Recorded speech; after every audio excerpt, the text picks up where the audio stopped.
ಎಲ್ಲರೂ ನೀವು ನೋಡಿದಾಗೆ MP ಸೀಟೋ MLA ಸೀಟೋ ಸಿಕ್ಕಿಲ್ಲ ಅಂದಮೇಲೆ ಕೋಪ ಮಾಡಿಕೊಂಡು ಪಾರ್ಟಿ ಬಿಟ್ಟೋಗ್ತಾರೆ. ಆದರೆ ಸುಮಲತಾ ಅಂಬರೀಷ್ MP ಟಿಕೆಟ್ನ ಬಿಟ್ಟು ಕೊಟ್ಟು ನಾನು BJP ಪಕ್ಷವನ್ನು ಸೇರುವಂಥ ನಿರ್ಧಾರವನ್ನು ಮಾಡಿದ್ದೀನಿ. ಕಾಂಗ್ರೆಸ್ ಅಂತ ಹೇಳೋದು ನೀವು ಬಹುಶಃ ನಿಮಗೆ ಒಳಗಿನ ಮಾತುಗಳು ಅಥವಾ ಏನೇನು ನಡೆಯುವುದು ರಾಜಕಾರಣದಲ್ಲಿ ಅನ್ನೋದು ಜನಸಾಮಾನ್ಯರಿಗೆ ಅಷ್ಟೊಂದು ಗೊತ್ತಾಗೋಕ್ಕೆ ಸಾಧ್ಯ ಇಲ್ಲ. ನಿನ್ನೆ ಅಷ್ಟೇ ನೀವು ಬಹುಶಃ ಟಿವಿಯಲ್ಲಿ ಒಬ್ಬ ಹಿರಿಯ ನಾಯಕರು, ಕಾಂಗ್ರೆಸ್ಸಿನ ಹಿರಿಯ ನಾಯಕರು ಹೇಳಿದ ಮಾತುಗಳನ್ನ ಗಮನಿಸಿದ್ದೀರಾ ಅಂತ ಅಂದ್ಕೊಂಡಿದ್ದೀನಿ. ಸುಮಲತಾ ಅವರ ಅವಶ್ಯಕತೆ ನಮಗೆ ಇಂದೂ ಇಲ್ಲ, ನಿನ್ನೇನೂ ಇಲ್ಲ, ನಾಳೆನೂ ಇರಲ್ಲ ಅನ್ನೋವಂಥ ಮಾತನ್ನು ಹೇಳೋದು ಕಾಂಗ್ರೆಸ್ನ ಅತಿ ಸೀನಿಯರ್ ಲೀಡರು, ಮುಖಂಡರು. ಅದು ಯಾರು ಅಂತ ನೀವು ನಾನೇ ಹೆಸರ್ತಾರೆ.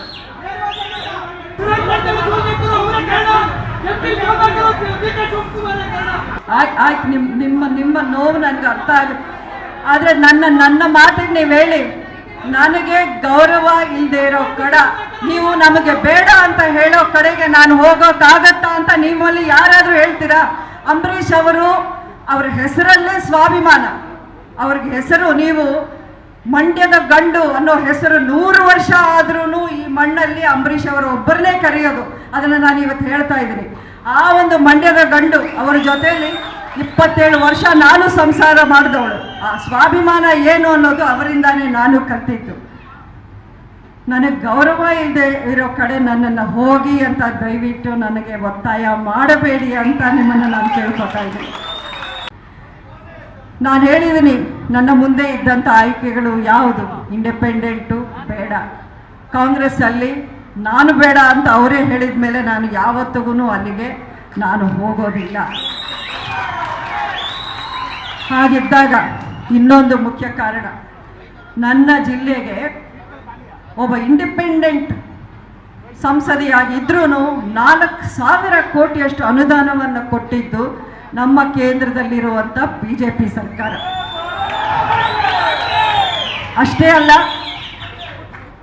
ಅವರು ಪ್ರತಿಯೊಂದು ವಿಷಯದಲ್ಲೂ ನನ್ನನ್ನು ವಿಶ್ವಾಸಕ್ಕೆ ತಗೊಂಡು ನನ್ನನ್ನು ಕರೆಸಿ ಮಾತಾಡಿ ವಿಷಯವನ್ನು ಅವರು ಕೂಲಂಕುಷವಾಗಿ ನನಗೆ ಅರ್ಥ ಆಗೋ ಮಾಡಿ, ನೀವು ನಿಮ್ಮಂಥ ನಾಯಕತ್ವ ನಮ್ಮ ಪಾರ್ಟಿಗೆ ಬೇಕಿದೆ, ನೀವು ಬೇರೆ ಯಾವುದೇ ನಿರ್ಧಾರ ತಗೊಳ್ಬೇಡಿ ಅಂತ ಒಬ್ಬ ದೇಶದ ಪ್ರಧಾನಿ ಸ್ವತಃ ನನಗೆ ಹೇಳ್ತಾರೆ ಅಂದರೆ ಅಲ್ಲಿ ನನಗೆ ಗೌರವ ಇದೆಯೋ ಇಲ್ಲ?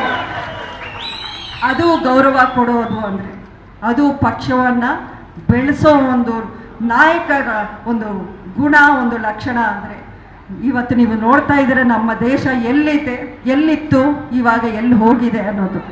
ಇಡೀ ಜಗತ್ತಲ್ಲೇ ಇಂಡಿಯಾ ಅಂದರೆ ಎಲ್ಲರೂ ತಿರುಗಿ ನೋಡೋಂಗೆ ಮಾಡಿರೋದು ನಮ್ಮ ಹೆಮ್ಮೆಯ ಪ್ರಧಾನಿ ಮಂತ್ರಿಗಳಾದ ನರೇಂದ್ರ ಮೋದಿ ಅವರು.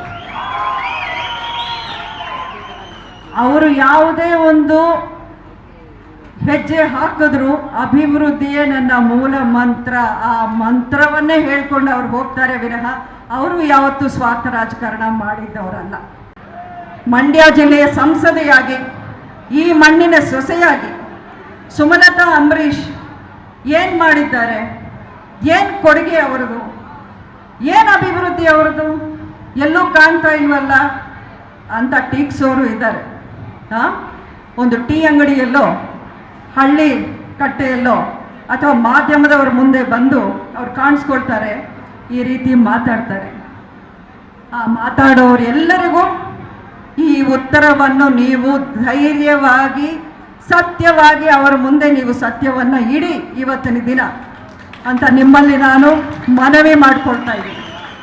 ಯಾಕೆಂದರೆ ಇದು ನನ್ನ ಘನತೆ ಅಲ್ಲ, ಇದು ಮಂಡ್ಯ ಜಿಲ್ಲೆಯ ಘನತೆಯನ್ನು ನಾವು ಇಡೀ ಇಂಡಿಯಾದಲ್ಲಿ ಎತ್ತಿ ಹಿಡಿಯುವಂಥ ಕೆಲಸವನ್ನು ನಾನು ಮಾಡಿದ್ದೀನಿ ಅಂತ ನಾನು ನಿಮ್ಮ ಮುಂದೆ ಹೇಳ್ತಾ ಇದ್ದೀನಿ. ಯಾರು ಒಪ್ಕೊತಾರೋ ಇಲ್ವೋ, ಯಾರು ಮೆಚ್ಕೋತಾರೋ ಇಲ್ವೋ, ನನಗೆ ಒಂದು ಮಾತ್ರ ದೃಢ ವಿಶ್ವಾಸ ಇದೆ, ಅಂಬರೀಷ್ ಅವರು ಇವತ್ತು ಎಲ್ಲಿದ್ದಾರೋ ಅಲ್ಲಿಂದ ನನ್ನನ್ನು ಬೆನ್ನು ತಟ್ಟಿ ಮೆಚ್ಚುತ್ತಾ ಇದ್ದಾರೆ. ಆ ನಂಬಿಕೆ ನನಗಿದೆ.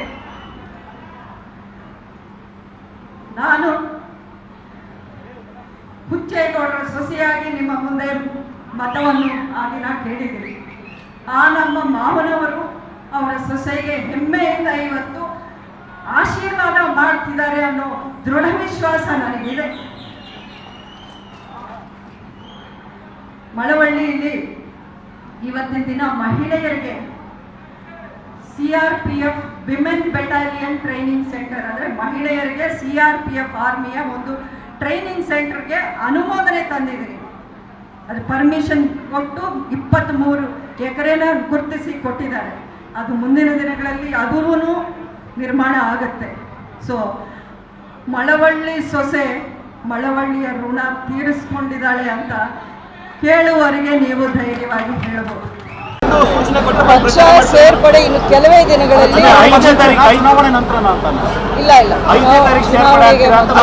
ಪಕ್ಷದ ಹೈಕಮಾಂಡ್ ಸೂಚನೆ ಕೊಟ್ಟರೆ ಮಂಡ್ಯದಲ್ಲಿ ಬಂದು ಕುಮಾರಸ್ವಾಮಿ ಪರವಾಗಿ ಪ್ರಚಾರ ಮಾಡ್ತಾರೆ ನೋಡಿ. ಪಕ್ಷದ ನಿಲುವೇ ನನ್ನ ನಿಲುವಾಗಿರುತ್ತೆ. ನಾನು ಇದಕ್ಕಿಂತ ಹೆಚ್ಚಾಗಿ ಈ ಸಂದರ್ಭದಲ್ಲಿ ನಾನು ಅದನ್ನ ಹೇಳಕ್ಕಾಗೋದಿಲ್ಲ. ಪಕ್ಷ ಸೇರ್ಪಡೆ ಇನ್ನು ಕೆಲವೇ ದಿನಗಳಲ್ಲಿ